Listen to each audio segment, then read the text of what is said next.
Hi, my name is Dr. Larry Kella. I am an orthodontist in South Florida, and I have a simple solution for the fiscal cliff. I believe that the top 2% should patch the wound while Congress stops the bleeding. Here's my specific proposal. I believe that the top 2% should agree to all of the additional tax raises in full. However, I believe that it is reasonable in turn for them to ask Congress to sign a pledge, a civil contract with America, simply memorializing something they have already agreed to, which is cutting $500 billion a year in existing wasteful spending. And if they fail to do so and break their promise, there should be two penalties. One, a financial penalty out of their own pocket instead of having America continue to pay for their mistakes. And number two, they agree not to enter Congress again in January 1st, 2015, 2 years from now, unless they have kept their promise.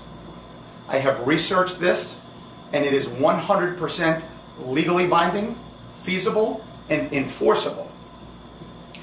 I believe that members of Congress have felt that they are above the law and unaccountable, while the American people are required to pay a penalty for both their own failures as well as the failures of their trusted elected officials, and this has gone on long enough.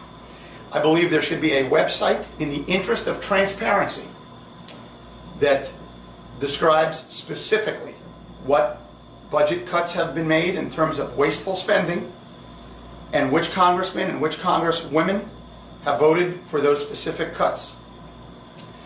I'm a big believer in the no budget, no pay rule. If Congress cannot agree on a budget themselves, they should not be entitled to pay since they have not done their job. Since 1974, it has been the law that Congress needs to pass a budget. For 4 years in a row, Congress has not passed the budget in violation of the law. They have neglected to do so without consequence. They say you teach people how to treat you. We have taught them that that's okay, because it is. They continue violating the law and nothing happens. I say either they pass a budget or you replace them with someone who will. History has taught us that you cannot make the poor richer by making the rich poorer. Let's define a phrase that the government hopes that you don't understand.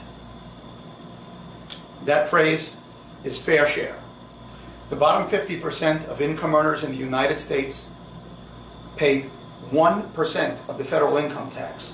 The top 2% pay 50% of the federal income tax. So the average percentile of the bottom half of our country pays 1/50th of 1%, while the top 2 percentile pays 2,500 times that amount, or 50%.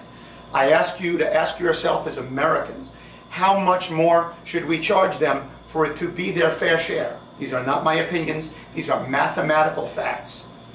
We have a country which is predicated on freedom, and we are encroaching upon those freedoms by punishing success with additional taxes. And when you do that, you get less of both. Less success, which means less job creation, and less tax revenues, which means less revenues to run our government upon.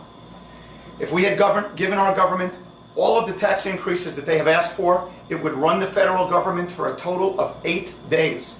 This is impossible to accomplish without significant spending cuts. And I mean existing wasteful spending cuts. I believe that in the short term, the top 2% will agree to the plan that I've set forth in exchange for Congress doing their job and exercising simple fiscal discipline, which is what they are paid for. I believe that we cannot discount the human element, that we do not want to force the top 2%, but we need to do it by mutual agreement as one people. Because if we don't, we're going to have class warfare. And one thing that history has also taught us is that no one wins a war. It's just who loses less. It's not us versus them or vice versa. It's all of us as a nation coming together and agreeing that we're gonna make this work. Basically, we have to realize the top 2% are not money machines. that are there to dispense additional income to our great nation, but instead they're human beings just like me and you. And they have feelings, they have compassion for people and causes that need it and would be happy to give to those causes, but not happy to give to additional wasteful government spending. I feel we need to see things from their perspective because they are the ones who are going to pay for this.